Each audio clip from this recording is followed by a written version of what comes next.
Hello, Lose Weight with Macros family. Welcome to a brand new episode of Lose Weight with Macros, the Basics podcast with me, your host, Verona, your behavior change nutrition coach who is helping women stuck in that dreaded cycle, dieting, stress eating, emotional eating. I shouldn't have eaten that at Christmas eating. I'm helping you uncover the root cause, and then we build a sustainable, healthy plan along with habits without the procrastination, without the woulda, shoulda, couldas. And I help you do this realistically. And if this is a you, then you are in for a treat in today's episode: how to tackle post-Christmas weight gain. Grab your eggnog, grab your notepad and pen, and let's get into today's episode. Let's get it.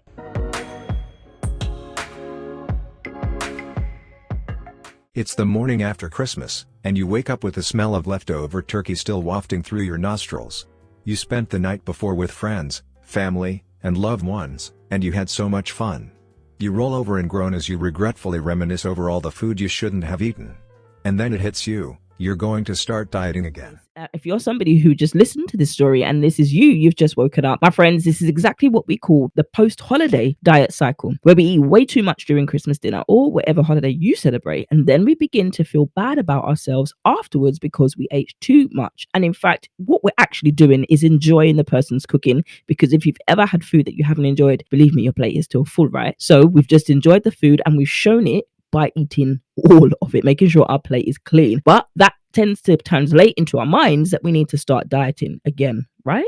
Well, actually, no, it doesn't. As a behavior change nutrition coach, one of the biggest things that I see is women struggling with this dreaded cycle of constant yo-yo dieting. And then we get into this place where we're forever blaming ourselves as if it's us that's the problem. Well, let me tell you, no, my friend, it isn't you. It's the way that you're going about weight loss. Now, let me tell you about a few times that I did my diets, because sometimes you can listen to podcasts, you can listen to experts, and it kind of feels a little bit disconnected because you're like, well, that's okay for you. You've got your six-pack abs. Are you fat like me? Have you done this? Do you know what it's like to walk up the stairs and be out of breath? No, you don't. So don't try and tell me about weight loss. It can be a little bit like that. So let me tell you a little bit about the time when I tried Slimming World. Now, you might have not tried Slimming World. You might have done the opposite, which is Weight Watchers. I contemplated doing Weight Watchers, but I wasn't down for the points counting. Although Weight Watchers and Slimming World are very similar in terms of they still give you an allocation. One calls them sins, and whether or not you're Christian or not, if you recognize the word sin, you know that you've done something wrong. That's what diets tend to do, make you feel that you are the problem when it's actually not. It's their method, which is restricting yourself from food in order to lose weight. That is the problem. But they don't tell you that when you're signing up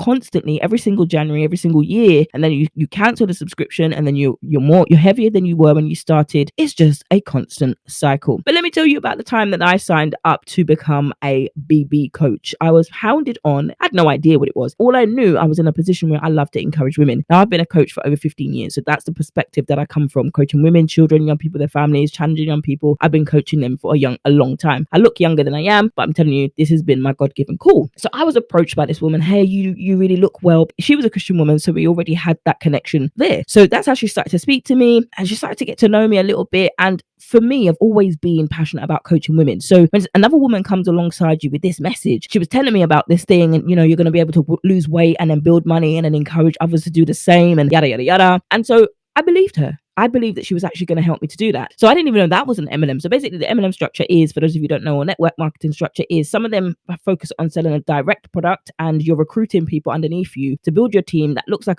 AKA pyramid scheme. Basically, they will tell you, no, it's not a pyramid scheme. Pyramid schemes are illegal. They are, but there are ways and loopholes that they will be told and advised to build their system or scheme or MLM in a way that is not illegal or avoids the illegal part. But if you look at their recruiting models, all of them look like a triangle, all look like a pyramid, hence why it's called a pyramid scheme. Anyway, we're not going to go into that. And so she got me to sign up to this particular M&M, thinking about sweets already. She got me to sign up to this particular MLM, and she was telling me all of the things we had last week. She encouraged me, we prayed together, we did all of those things together. However, after I signed up, and it cost me £149 to sign up to her, obviously she got a commission off it. After I signed up, she immediately told me the next day after I signed up, and she gave me all of this world of promises. She said to me, oh, okay, my husband told me that I can't speak to you as much on here. It was over social media. I can't speak to you as much on here anymore. I said, pardon? Imagine it like this. You went to work with a coach, and this coach said to you, oh, my husband said, or I made up some other random thing. My husband said, I can't message you. If you message me and ask me a question about fat loss, I can't message you outside of our one-to-one sessions. You can only ask me in that one session. You're going to feel like, well, what have I just signed up for? Or how are you supposed to help me? How is it, if I've got a question, how am I going to wait 7 days to answer? It just doesn't work. Well, that's what she told me. She told me I can't speak to you anymore. I can speak to you on WhatsApp, but just not as much as frequently. Now, the way that they do this is they befriend you for so long until you sign up. They get the commission and then they tell you you've got to do the same. That's exactly what you've got to do. And then you're building up people under you, which looks exactly like a pyramid. You've got the person at the top, you two people on your left and your right leg, then you've got people underneath you, and then basically you're the person at the top, you've got two people on your left and your right leg, then there's people, everybody else under you is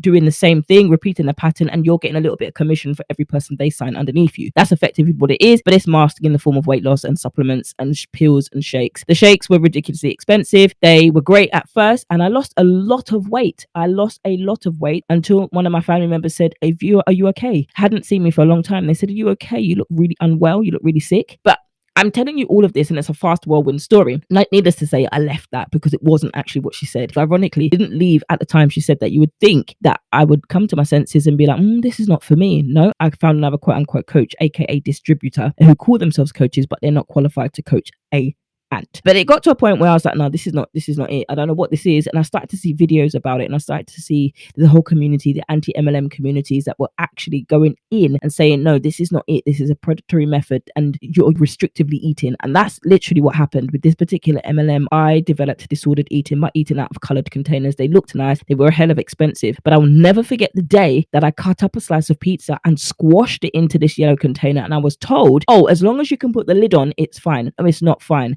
because I was working out ridiculously. I was in that pattern of working out 2 times a day, 4 days in a row, miss day on Friday, do the same thing on Saturday, Sunday, meal prep or whatever meal prep from my containers. I had lost weight, I'd lost muscle mass, I'd look sick, I looked gauntly, but I also developed disordered eating. I'd eat in secret because I was so ridiculously hungry. But all the time I've got somebody above me telling me, you've got to be a product of a product. You can't do this, you can't do that. You're not doing it properly. You're not doing this. Well, what am I supposed to do? And that's why sometimes you're asking yourself, is it me? Am I the drama? Really? Am I the problem? And actually, it is not you. And as a behavior change nutrition coach, this is one of the biggest things that I see that restrict, that binge, and the blame and the guilt. And that's not even it. That was a long story, but that's not even the half of it. The others, I've experienced other diets where they sit you in a circle, they praise you when you've lost 3 pounds, but that same group of people body shame you when you regain that 3 pounds that you've lost, and then you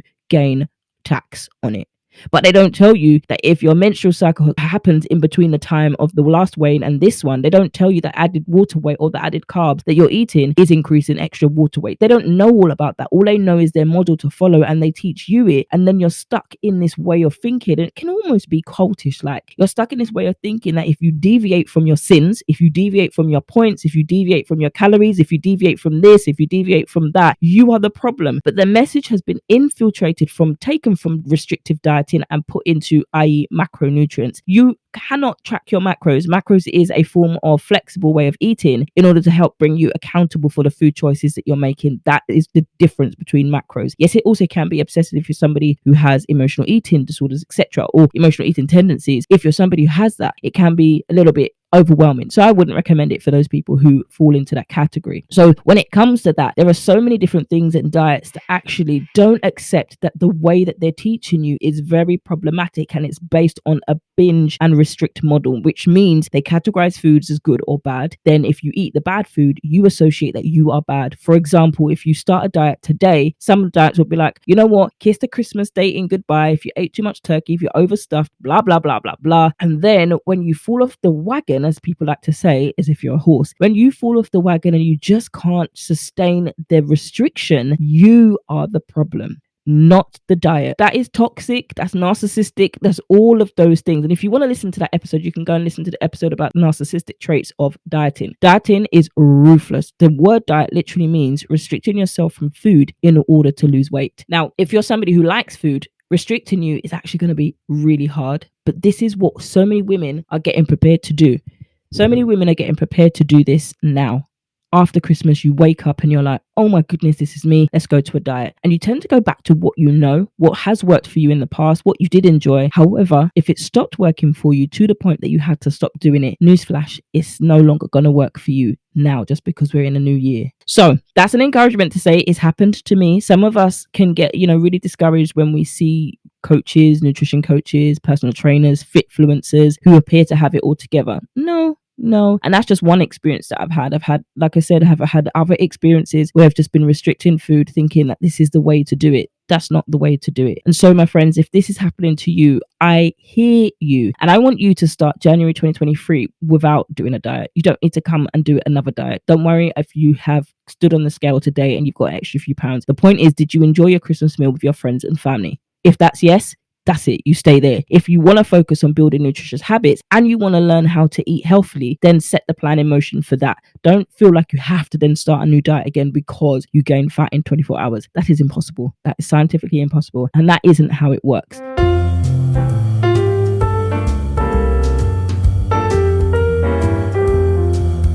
In landing this episode talking about how to overcome Christmas weight gain, if there's ever such a thing. In my behavior change coaching, one-to-one coaching, I get you to ask a lot of questions. These are questions that you ask for yourself and you fill out and you complete your workbook. But the questions that you're asking is questions to understand where you're at, to assess where you're at, to assess your thinking, your mindset. Being a mindset and nutrition coach, I'm always asking questions. It's easy for us to overthink, but it's not as easy for us to address why we're overthinking. So this is what we're getting you to do, is address why you're yo-yo dieting. So ask yourself these few questions.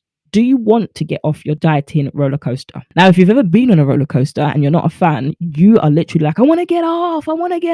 This feeling. Do you have that same feeling when it comes to yo-yo diets? Do you get to a point where you can't stand the guilt and shame of yo-yo dieting and then you end up giving up? Do you find yourself on one diet after another, never feeling satisfied, but yet you're always feeling bad about yourself? If you answered yes, and all of the above, this is exactly why I brought back my Ditch the Yo-Yo Dieting Masterclass. And this is something that I had a couple of years back, and I feel like now is the time to do it because I'm having questions, I'm having conversations about the yo-yo dieting. And if you want to change yo-yo dieting, you've got to change the way that you're going about losing weight. Now, the Ditch the Yo-Yo Dieting Masterclass, we start in January. So if you want to start January 2023, a new year, new you, I'm going to support you doing that in this masterclass. And I put this on so you can finally get off this roller coaster ride of diets and start living your life again. I'll teach you how to ditch the food for good so that you no longer have to feel guilty about eating something sweet or binge eating or junk food eating just because it's there in front of you. I'm teaching you how to take control of your food choices and not being emotionally led by your food choices. You learn how to make peace with food so that it's no longer an enemy, how to eat mindfully so that instead of mindlessly eating, which tends to lead to overeating, snacking and binging and all of the things that we tend to do when we go on a diet and restrict ourselves from the foods that we like and we enjoy. So I do this so that you're able to focus on enjoying your meals and savoring every bite of the food. I hope you enjoyed your plate of food yesterday, because if you've ever been to a restaurant and you've left food on the plate, that's a clear indication that you haven't liked the food. When the plate is clean, you know that you've enjoyed your food, and you're going up for seconds. Oh, you know that there's food that you enjoyed. This is what Ditch the Yo-Yo Dieting Masterclass is teaching you how to do. And my friends, if this sounds like something that you'd benefit from, head over to the website to register, vanutritioncoaching.co.uk/diets. This is for you and a sister friend who knows that you've been struggling with diets forever. And in the last few tips, if you are somebody who has been you're stuck in this yo-yo dieting cycle, here are some of the things that we're going to cover in it. I'm going to be teaching you how not to beat yourself up, because it's easy to feel like you failed after a holiday season of indulgence. But the fact is, everyone has moments like this. Even if they're not like yours, even if they don't look like yours, everybody has had moments like this. So one of the first things that I'm encouraging you to do is give yourself a break. You have not failed. You enjoyed your food. Stay hydrated. Water literally naturally helps our bodies flush off toxins. If you can exercise today, exercise today. That doesn't mean going to the gym, because gyms tend to be closed today. That just means getting up and walking around. You could do an on-the-spot workout. That's all you could do. But whatever you do, don't feel guilty because of the food that you've eaten and then try and attempt to go and throw it all out and then drastically go to sign up for a diet, and then the cycle just continues. If you're somebody that needs to get out of this, you need to change what you've done in order to get something different to what you've always had. Be kind to yourself. Start off with one small change. get in some extra movement, enjoy the food. If you're going out for seconds, just add a little bit more vegetables today. You could do it that way, but make sure you're drinking some water today and doing these things. It is not your fault. Don't beat yourself up. It is easy to, but it is not you. If you've eaten and enjoyed your food, today is not a green light to go and join a diet that has stopped working for you. This is my story. Many of you have the same or very similar story, and this is why the Ditch the Yo-Yo Dieting Masterclass has been brought back to be able to help you who have been struggling in this. Let's not enter 2023 with the same struggles. And that, my friends, is all we've got time for in today's episode. I cannot wait to catch you in the next one. Hey friend, you made it to the end of the episode. What was your biggest takeaway from today's episode? Don't forget to subscribe to the podcast and leave a review over on iTunes. And if you have any questions, comments, or concerns about today's episode, or you need help, then you can contact me over on Instagram at VA Nutrition Coaching Podcast, or email me support@vanutritioncoaching.co.uk, or you can head over to the Facebook page VA Nutrition Coaching Podcast. It helps us reach even more women who are fed up with dieting, don't know how to lose weight, they're frustrated with following Sally's results and they're not getting any of their own, and they just finally want to shed some pounds and do it in a way that they can sustain and they can enjoy. But my friends, that's a wrap for today's episode. I can't wait to catch you on the next one. Until then, friends, stay healthy, stay blessed, and remember, if you haven't already downloaded your 5-ingredient recipe pack, you can go to the website vanutritioncoaching.co.uk/recipes and download your 5-ingredient recipe pack. Who said healthy eating was boring? See you next time, friend.